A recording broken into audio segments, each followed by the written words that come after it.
Today on the Wrestling Roundtable, wrestling's next boom period and the New World Order.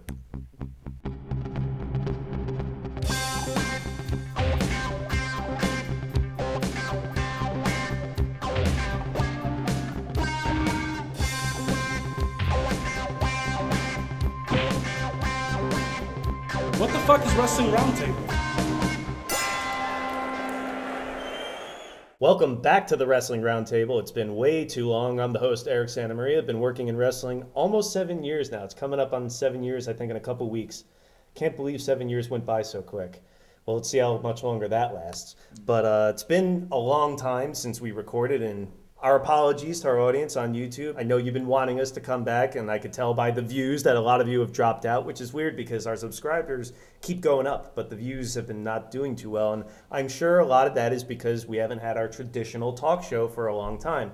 We've had lots of stuff in between. We've had blogs, we've had radios, we've had Battle of Wills, which started up. We've had lots of other things for you to watch, but I know you probably want us to get back to this, and that's what we're doing. So thanks for sticking with us if you have been for all these months, and if you're coming back, welcome back.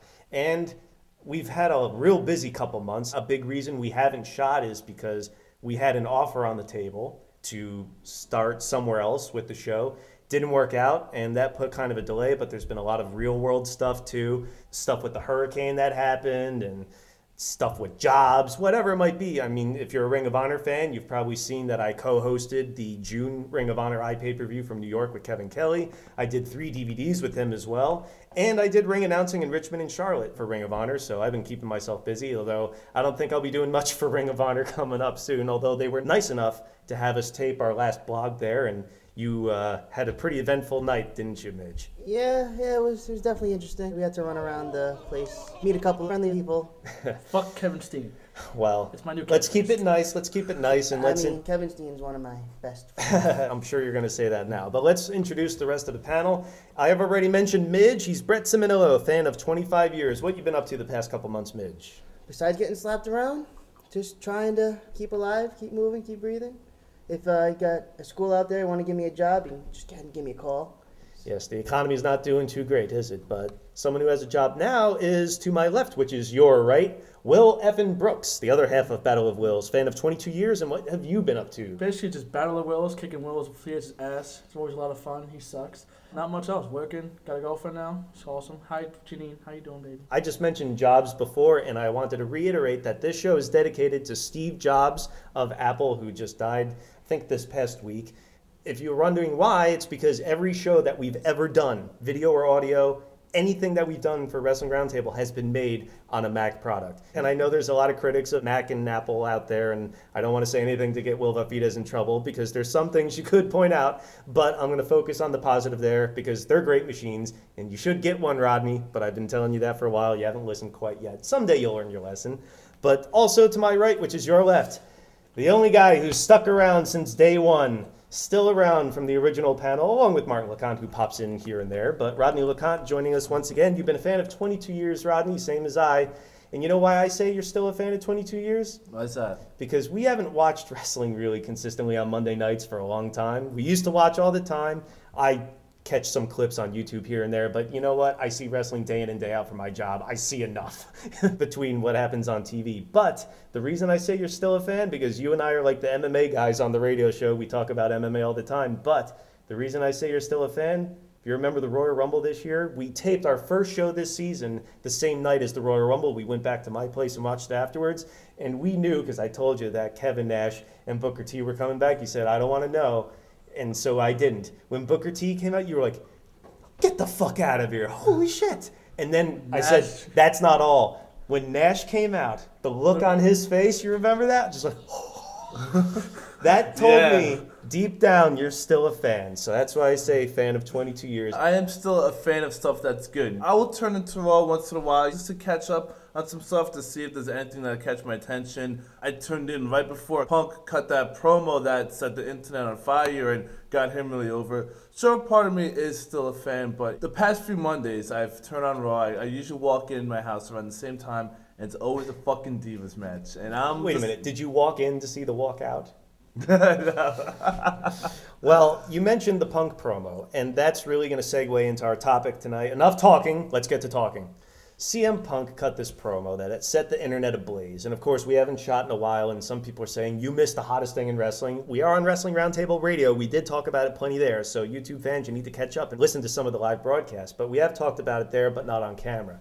So CM Punk cut this promo that a lot of the older fans of our demographic, let's say, came back to wrestling, and they were like, I haven't watched wrestling in a while. I've been disenfranchised, but this got me back into it. And hell, our poll results that I just read on the other show, people were only interested in Punk's stuff. And now coming up on Survivor Series, people are like, oh, it's really fizzled out. It's segued from Punk is the anti-authority guy into just another Triple H angle and whatnot. CM Punk in his interviews, though, was saying things like, I want to bring wrestling back to prominence. I want to bring in not the Attitude Era, but the Reality Era, whatever that really means. But the topic here is wrestling's next boom period. It seems as if every few years, because everyone keeps saying wrestling is cyclical, some people say that if the booking was good, it wouldn't be. But we also have seen how it's drifted in and out of mainstream acceptance. Obviously, in the 80s, when we got our first taste of it, it was the Rock and Wrestling connection with Cyndi Lauper really starting it off, but all the other celebrities involved with the WrestleMania inaugural event. Then we get to Mike Tyson coming in at WrestleMania 14, which really refreshed the wrestling industry with the WWF at least. It was already starting to get hot with the NWO, which we'll be talking about later. But wrestling itself, it seems in like, let's say 97, 98, was really starting to get hot, and the ocean rises all the boats. ECW, WWF, WCW, everyone was watching everything on the internet too and talking about everything. Indies prospered because of it, and it's not been like that ever since. So why do you think that wrestling hasn't become mainstream again? I feel that it is mainstream, just not with the same demographic that it had been with the Rock and Wrestling and with our era. The older it was teenagers to young adults. Now it's kind of with the John Cena and the Nickelodeon. It's mainstream with the kids. Kids are talking about it in elementary school all over the place.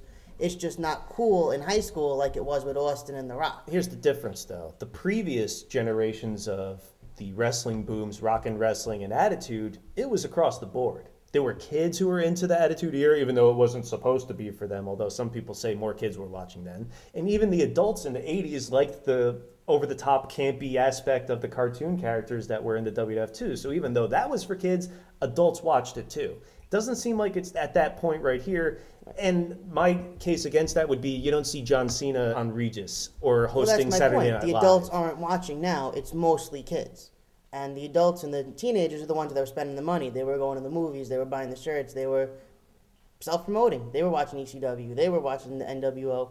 It wasn't really focused on the elementary like it is now. Well, do you think that wrestling is mainstream now, but just for a specific demographic like he's saying, or is it just not at all? Well, it's still mainstream because it is on a major network. When there are shows around, you still see people with wrestling shirts. It's not like people don't know what WWE is. People still know John Cena. He's still on some kids' toys commercials and things of that nature.